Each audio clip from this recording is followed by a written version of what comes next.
Hello everyone and welcome back to my channel Lessons at Fingertips. Here we discuss on some important topics in really simple words so that it's easier for you all to understand and keep things in mind. So today our topic of discussion is going to be a very simple and a common one and usually a very important one. You see, you need to study this right in your class 12. Then if you're going for economics honors, there also you will have to study. Even till the last semester you will have to study this. So today our topic of discussion is going to be money. Okay, so actually this topic money is going to be a series of videos. There are a lot of things and concepts that we need to discuss. So let's begin with the first video related to this topic. So here we are going to basically discuss about the introduction of money and a few functions and why did we actually approach for money, right? So let me tell you, before we discuss money, let me tell you what was the system which used to earlier prevail in the market, isn't it, when there was no money? Well, there was the system called barter system. What used to happen there? The medium of exchange, there was no certain particular medium of exchange. Suppose someone needed, someone is farming rice, producing rice basically, and another one is producing wheat. So they used to exchange within themselves, right? And then this was the process. So this was the barter system, the exchange of goods and services in terms of goods and services only, not in terms of any other kind of currency or anything. That was not present. So, but there was a problem. Like if someone needed, someone having a cattle, like cows, buffaloes, sheep, and goats, having cattle, and they needs rice, quintal of rice. Now, how are they going to, this make the, division, like, then how much cattle should be given for a quintal of rice? How is that going to happen? We don't know, right? So that used to be a problem. So next there was another problem which is called as, like, suppose someone does not need a cattle but he wants to sell the rice, and I am having the cattle and I want the rice, but the person from whom I want the rice, that person doesn't want the cattle. So what am I going to do? What is that?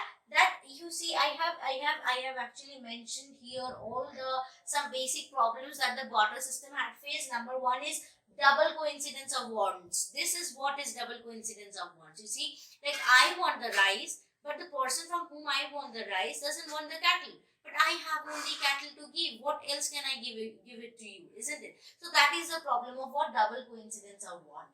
Next is what act like a standard and lack of standard act. What does that mean?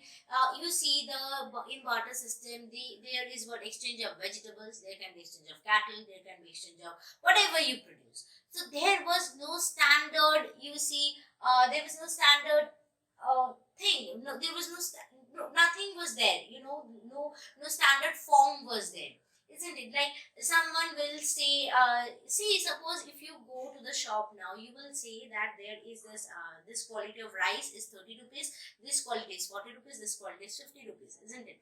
So there is a standard value, isn't it? So there, now you won't be asking from someone like, this is 30 rupees, or some other one, this is 35 rupees, the same thing, isn't it? There is a standard value for each and everything. Okay, so if you are purchasing 2 kgs of that 30 rupees ka rice, then it's 60 rupees, then it's then more 3 kgs, then it will be 90 rupees. So like this it is going. Why? Because it is having a standard value. Got it? So this was the second problem. The third one was impossibility of subdivision. That is what I discussed. If someone is having a horse, how do you think is the person? Do you think that it's reasonable to take a quintal of rice and give a horse? No, it's not reasonable. So how do you think is that person going to divide the value? Is actually going to give you the right value, right price for your for the commodity? That's the problem. And the last one, you see, the lack of store of value. You see, you cannot store vegetables. If you are someone who is producing vegetables, so now so you have produced a lot of vegetables this year, and the next year you don't have vegetables to sell because you have not produced, maybe because of some natural calamities. So what will happen? You don't have any value. You don't have anything in exchange of which you can purchase the commodity. Why? Because these vegetables are very perishable, isn't it? So you cannot just actually store, isn't it? So there was this lack of storage system. So these were certain problems which the barter system which used to prevail in the barter system, and to overcome this we have introduced money. Now let us see what is money. Money is anything that serves as a medium of exchange. That serves as what? A medium of exchange. What is a medium of exchange? A medium of exchange is anything that is widely accepted as a means of payment. That is widely accepted as a means of payment.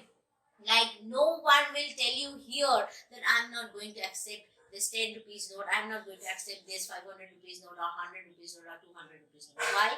Because that's the thing which is prevailing in the market, which is accepted by everyone, and that's money. You see, if you are talking about a basketball, okay, now in the market there are like these varieties of basketball, and these basketballs is actually made the value of for the particular commodity. Like you see a small ball, you will have a big ball. There are different qualities of ball. Now if this thing is accepted throughout the market, then that will be the money. If currency is accepted throughout the market, that will be the money. If coins are accepted throughout the market, that is money. So this is the thing. What is money? It's a medium of exchange. It is something, anything which is widely accepted.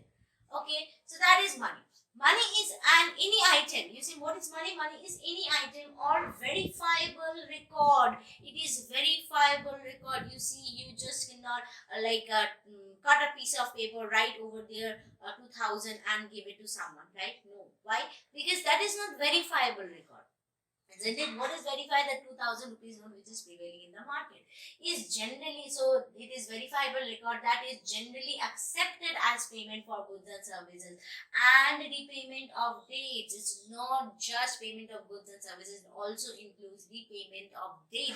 If you have taken loan from someone, you need to repay it back. So that is repayment of date, such as what? Taxes in a particular country or socio-economic context. Got it?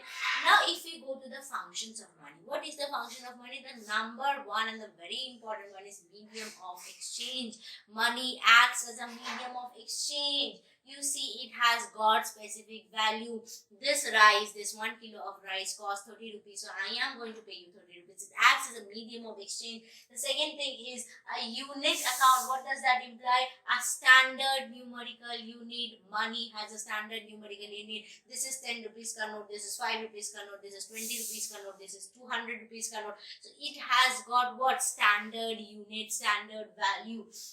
A standard numerical unit of measurement of market values of goods and services. Market values of goods and services. Like for cutting hair, you need 20 rupees. You need to pay 200 rupees. Right? That has got a market value. That has got a specific value. And how is that going to justify? By paying the money, because that's the currency value. Next is what? The store value. You see, if you have purchased, if you have taken loan today, right? And if you even if you don't produce, you can store money, isn't it? You can store money at your house, you can store money in banks, wherever you want. You can store it. It has got a store value. It doesn't mean that this year you are storing, doesn't mean that next year its value is gone. No. It has got a store value. You can make future payments. Yes, you can make future payments. That is the main important thing. Why is it having store value? You can make the future payments. In future, if you pay the same money, if you have taken loan of 1 lakh, you will be paying, suppose, if with interest 1,10,000. So what is happening? Next year you are paying, it is having a store value. The last one is the standard of deferred payment. Standard of deferred payment, like the very same thing like that. That in future you can make the payment. That is the standard of deferred payment. So you see, what is money? If you see the characteristic, money is durable. It's not perishable. It's not going to perish. If you store in the locker, doesn't mean it will be gone out in the air, or it will get fungus or bacteria. It's durable. The very simple thing. Then it is what? Divisible. Yes, it's not, you do not face the problem of divisibility. It is divisible. You have 10 rupees, you have 20 rupees, you have 30 rupees. You can make 30 rupees, you can even make 50 rupees, there is 100 rupees. So there is the divisibility can be done. Okay, each and every word, the specific amount, the value, the currency which is required, that is can be done. That is divisibility. Next is what? Portable. Easily can be transferred from here to here. I will give you like 10 rupees. If you see, if a horse I am exchanging a commodity in terms of horse. Is it very portable? Can you just carry a horse everywhere and anywhere? Can you use the horse for exchanging some other commodity? No. But if I pay you 100 rupees, now you can use the 100 rupees and purchase some other material which you need, isn't it? But in case of suppose it's horse, it's a cow, I am giving you, suppose you need the cow, okay? I am giving you the cow, and now after some time you think that I don't need the cow anymore. I am going to use it and purchase something else. Now how in the market you're going to find out that who needs a cow, and in exchange they will give you the same very commodity that you need? So that is the problem. It's not portable. The fourth one is liquid. Money is in liquid form. Money doesn't mean like the gold or silver. That is wealth. That's not money, that's wealth. So what is the most liquid form of asset? That's cash, and cash is what? Money, medium of exchange. Understood? And the last one is legal tender. Money is legally accepted. Even if you go to some other country, you can just, it has got the specific value. Like suppose in $1 will cost 74 rupees, isn't it? So it has got the specific value. So even if you go outside, you will just you will transform the money in their currency, you will transform it in their currency, and then you can utilize it. So what does that imply? Because it's a legal tender, how come you are going to transform a horse? It's not possible, isn't it? How can you going to transfer a cow? How can you just take it to some other country? It's not possible. So this you see, it's a legal tender. Because it's a legal tender, it's widely accepted. It's accepted all over the world. Got it? So I hope you have understood till this. This was just a brief introduction to money and some functions of money I have discussed, and what is the characteristics of money. I am going to catch you with you all in my next videos, where we are going to discuss some more about money and some more concept. Till then, bye bye, and do not forget to like, share and subscribe to my channel. Thank you.